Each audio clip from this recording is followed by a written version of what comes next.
KBC में करोड़पति पति। सूरज के जीवन का एक ही फंडा था कि मेहनत तो गधा भी करता है, घर बैठे जो कमाए समझदार वही होता है।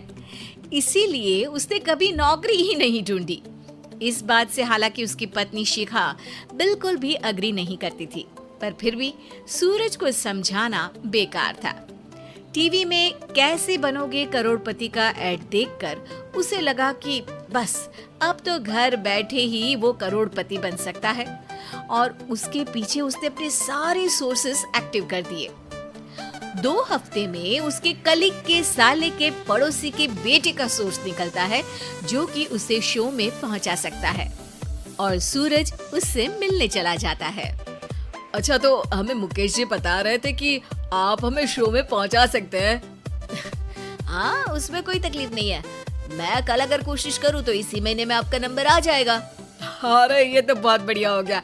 अच्छा, वो सिलेबस और क्वेश्चन पेपर का कोई जुगाड़ है क्या? उसका तो कोई जुगाड़ नहीं है। तो वो वाकई में कुछ भी पूछ सकते हैं? हाँ, वो तो बच्चन जी पर है, जो पढ़ते हैं वो पूछ लेते हैं। पहली कोशिश फेल होने पर अब सूरज के सामने एक बहुत बड़ा सवाल था कि आखिर जवाब कहाँ से लाए। तब शिखा ने एक सजेशन दिया, क्यों ना सूरज अपने चचेरे भाई सुमित से मदद मांगे, जो कि यूपीएससी की तैयारी कर रहा था। हालांकि इतनी मेहनत करना सूरज को समझ में नहीं आता था, पर कोई और रास्ता ना मिलने पर वो आखिर सुमित से बात करता है। अरे सुमित, हमारा कैसे बनोगे करोड़पति के लिए सिलेक्शन होने वाला है, तुम हमें थोड़े चिट बनाने में मदद करोगे क्या? अरे भैया, चिट बनाए तो सालों हो गए, उसमें हमारा एक्सपर्टीज नहीं है, बल्कि आप बोलो तो हम आपकी पढ़ने में जरूर मदद कर सकते हैं। हट, कैसी अनाप शराब बातें कर रहा है तू। सूरज ने सुमित को मना तो कर दिया था, पर तैयारी करने के सिवाय कोई चारा उसे दिख भी नहीं रहा था। खासकर जब 12 के पेपर लीक करने के एक्सपर्ट शुक्ला जो भी हाथ जोड़ लेते हैं। आखिर सूरज को सुमित के पास जाना ही पड़ा, और उसने सुमित और शिखा से वादा किया कि वो बहुत मेहनत करेगा। 1 महीने की तैयारी के बाद फाइनल हुआ कि शो से 1 हफ्ते पहले एक ट्रायल खेला जाएगा, जहां पर सारे रिश्तेदार ऑडियंस की जगह पर होंगे और शिखा सवाल पूछेगी। दूर दराज से भी रिश्तेदार आकर हाजिर हो गए देखने कि आखिर कैसे बनेगा सुमित करोड़पति। सब कुछ सेट था, और इतने में सूरज आकर अपना स्पीच देता है। ये 1 महीना मेरे लिए आसान नहीं था, पर अपने भाई सुमित और अपनी पत्नी शिखा की मदद से मैं इतनी दूर पहुंच पाया हूँ। मेरे मम्मी पापा के आशीर्वाद ने भी बहुत साथ दिया है मेरा। मैं उम्मीद करता हूँ कि आज के शो में आप लोगों को बहुत मजा आएगा। साक्षी पहला सवाल पूछती है और पूरे कमरे में सन्नाटा छा जाता है। इंडिया में कितने स्टेट्स हैं?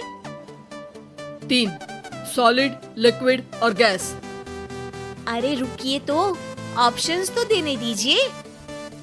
इतने में 5वीं कक्षा का चिंटू बोल उठता है।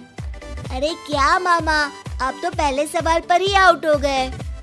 अरे बेटा, पहला सवाल तो ट्रायल होता है ना। अरे तुम अब देखना। देखने जैसी बात तो थी ही। सूरज को इतना शांत किसी ने नहीं देखा था। कभी कभी तो लगता था मानो सूरज आँख खोलकर ही सो गया हो। मामा जल्दी करो प्लीज, कल सुबह पनवेल भी तो निकलना है। अरे हट, कंसंट्रेट करने दे मुझे। 3 सवाल में 3 लाइफलाइन खत्म हो चुकी थी, और अब चौथे सवाल पर भी सूरज का मौन नहीं टूटा। पर सूरज अभी भी हार मानने को तैयार नहीं था। उधर हर कोई सूरज को छोड़ सुमित को देख रहे थे। आखिर सुमित ने ही तो पढ़ाया था सूरज को। गजब बेइज्जती है यार।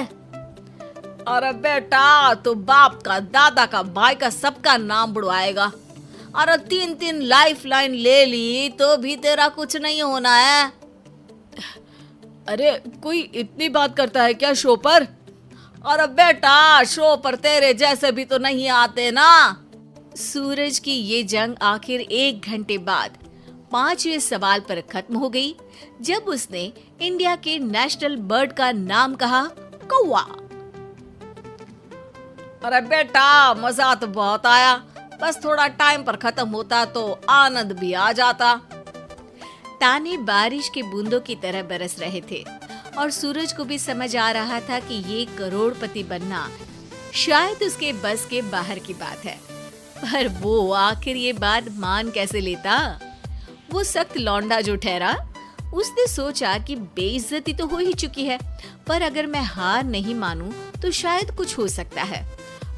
शिखा, तुम देखना, असली शो में आग लगा दूंगा, आग, करोड़पति बनूंगा मैं। हाँ, सब्जियां खत्म हो गई है घर पे, ले आओ।